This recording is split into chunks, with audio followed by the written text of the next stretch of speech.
जय हिंद बच्चों। आज हम कक्षा 12 भूगोल के प्रथम अध्याय मानव भूगोल प्रकृति में विषय क्षेत्र का जो पार्ट शेष बच गया था उसका अध्ययन करेंगे। पिछले वीडियो में हमने पढ़ा था कि मानव भूगोल की प्रमुख विचारधाराओं के बारे में, और आज हम इस वीडियो में अध्ययन करेंगे समय के गलियारे से मानव भूगोल, यानी कि मानव भूगोल को कालखंडों में बांट करके उसका अध्ययन जो है वो हम इस वीडियो के अंदर करेंगे। तो आज हम चर्चा करते हैं पहले आरंभिक उपनिवेश युग, यानी कि उस वक्त की चर्चा करते हैं जब एक देश दूसरे देश पर अपना अधिकार कर लेता था, यानी कि ऐसा युग जिसे हम दोहरी सरकार का काल भी बोल सकते हैं। उसमें जो उपागम था वो था अन्वेषण और विवरण, यानी कि नए प्रदेशों की खोज करना। जैसे स्वाभाविक है कि मनुष्य हमेशा क्या करता है, नई नई चीज़ों की खोज करने में अपना इंटरेस्ट रखता है। तो उस वक्त की हम चर्चा करें, जैसे वास्को डी गामा है, कोलंबस है, तो वो क्या थे, कहीं घूमते घूमते तो यहाँ तक पहुँचे थे। तो इसी प्रकार क्या करते थे, नए प्रदेशों की खोज करना और उसके बारे में उनका वर्णन करना। यह था आरंभिक उपनिवेश युग का उपागम। फिर बात करते हैं उत्तर उपनिवेश युग। इसका उपागम क्या था कि प्रादेशिक विश्लेषण, यानी कि पूरी पृथ्वी को प्रदेशों में बांट करके सभी पक्षों का जो क्रमबद्ध वर्णन करना, इसका प्रमुख उपागम था। फिर हम बात करते हैं 1930 का दशक। 1930 का दशक, इसका उपागम जो था वो था क्षेत्रीय विभेदन, यानी क्षेत्रों में असमानता और समानताएं ढूंढना। जैसे प्रदेश के विशेष गुणों के आधार पर अन्य प्रदेशों से भिन्नता ढूंढना, उसमें जो चेंजेस है वो उससे क्या अलग है उसके बारे में वर्णन करना। फिर बात करते हैं 1950 से 1960 का दशक। तो वो क्या था, क्षेत्रीय संगठन, यानी कि किसी क्षेत्र विशेष को संगठित करके उसका अध्ययन करना और उसके आंकड़ों का क्या करना, मात्रात्मक अध्ययन, यानी कि संख्या की विधियों का जो प्रयोग है, जैसे माध्य माध्यिका हमने पढ़ा, उसके आधार पर जैसे बात करते हैं अपने यहाँ कोई धान या अन्न का उत्पादन होता है तो उसका क्या करते हैं, जो औसत एवरेज निकालते हैं वो कैसे निकालते हैं, माध्य से। तो उसी प्रकार क्षेत्र विशेष को संख्या विधियों का प्रयोग करके उसका जो अध्ययन करना।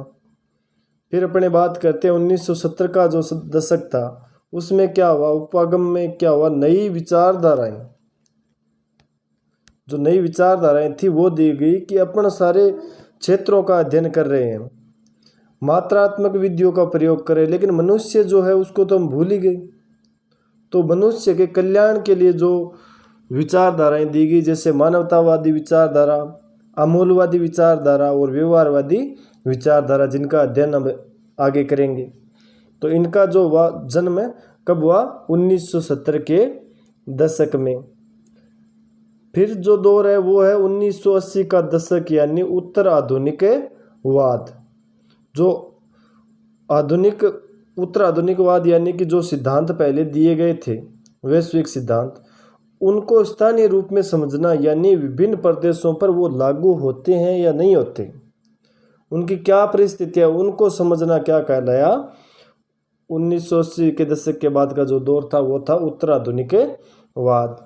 अब अपन आगे चर्चा करते हैं जो विचारधाराएं थी जो 1970 के दशक की, उनकी अगर चर्चा करें तो पहली विचारधारा थी मानवतावादी विचारधारा। इसका संबंध लोगों के सामाजिक कल्याण के विभिन्न पक्षों से था, यानी कि लोगों का कल्याण जो है, यानी उनको सामाजिक सुविधाएं किस प्रकार से मिले, जिनमें स्वास्थ्य और शिक्षा जैसे मुद्दे शामिल थे, उनके बारे में जो विचार किया गया वो था मानवतावादी विचारधारा बोला गया।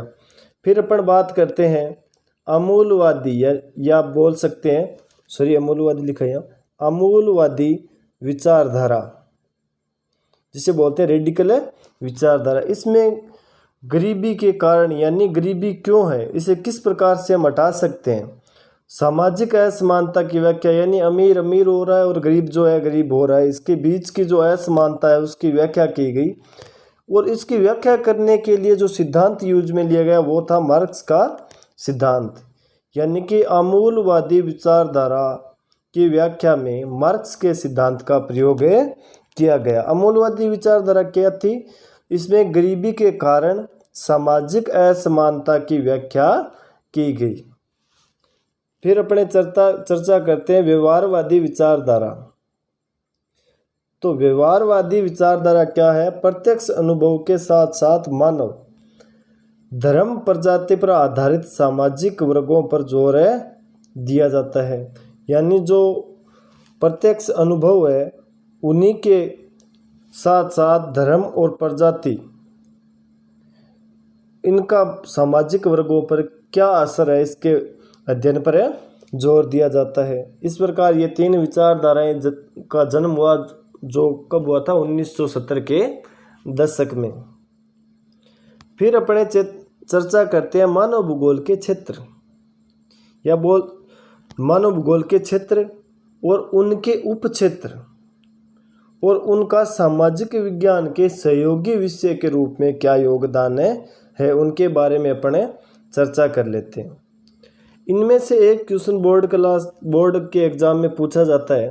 जैसे पूछ लिया आपसे कि सामाजिक भूगोल के उपक्षेत्र लिखिए, 2 उपक्षेत्र लिखिए, 4 उपक्षेत्र लिखिए, या ऐसे बोलते मानव भूगोल के क्षेत्र लिखिए। तो इस प्रकार का एक क्वेश्चन हर बार बोर्ड एग्जाम में पूछा जाता है। तो अपन चर्चा करते हैं सामाजिक भूगोल। इसके जो उपक्षेत्र है खासकर तो यही पूछा जाता है कि मानव भूगोल के क्षेत्र, या ऐसे पूछ लिए कोई क्षेत्र दे दे सामाजिक भूगोल के उपक्षेत्र बताइए, 3 उपक्षेत्र बताइए, 4 उपक्षेत्र बताइए, यही पूछा जाता है। तो अपन बात करते हैं क्षेत्र जो है वो कौन सा हो गया? पहला सामाजिक भूगोल, और उसके उपक्षेत्र हो गए व्यवहारवादी भूगोल, जिसका सामाजिक विज्ञान के सहयोगी विषय के रूप में जो वो है मनोविज्ञान। फिर अपन चर्चा करते हैं सामाजिक कल्याण, अवकाश भूगोल, सांस्कृतिक भूगोल, लिंग भूगोल, ऐतिहासिक भूगोल और चिकित्सा भूगोल। अब अपन दूसरा क्षेत्र लेते हैं मानव भूगोल का, वो है राजनीति भूगोल। तो राजनीति भूगोल के जो उपक्षेत्र है वो हो गए निर्वाचन भूगोल और सैन्य भूगोल, इसके 2 उपक्षेत्र है। फिर अपने चर्चा करते हैं मानव भूगोल का जो क्षेत्र है वो है जनसंख्या भूगोल। जनसंख्या भूगोल का जो उपक्षेत्र है वो हो गया जननांकीय। फिर जो मानव भूगोल का क्षेत्र है वो है आर्थिक भूगोल। तो आर्थिक भूगोल के अंदर क्या है, जो उसके उपक्षेत्र हो गए वो हो गए अंतर्राष्ट्रीय व्यापार, यानी अंतर्राष्ट्रीय व्यापार की व्याख्या करना। संसाधन भूगोल, यानी कि संसाधनों की व्याख्या। कृषि भूगोल, उद्योग भूगोल, विपणन भूगोल और पर्यटन भूगोल। ये जो हो गए ये हो गए अपने इसके उपक्षेत्र। तो प्रमुख रूप से इसमें से यही पूछा जाता है कि या तो मानव भूगोल के प्रमुख क्षेत्र बताइए, या कोई क्षेत्र दे दे, जैसे आर्थिक भूगोल दे दिया, राजनीतिक भूगोल दे दिया, या सामाजिक भूगोल दे दिया, तो इनके उपक्षेत्र बताइए। तो ये अपने हो गए क्षेत्र और इसके उपक्षेत्र। इसी के साथ आज का जो चैप्टर है वो समाप्त हुआ अपना। अब अपन इसके क्वेश्चंस पर चर्चा करेंगे अगले वीडियो पर। तब तक के लिए धन्यवाद, और आप इस वीडियो को ज़्यादा से ज़्यादा लाइक और शेयर करें, जिससे हमारा मनोबल जो है वो बढ़ता रहे। धन्यवाद।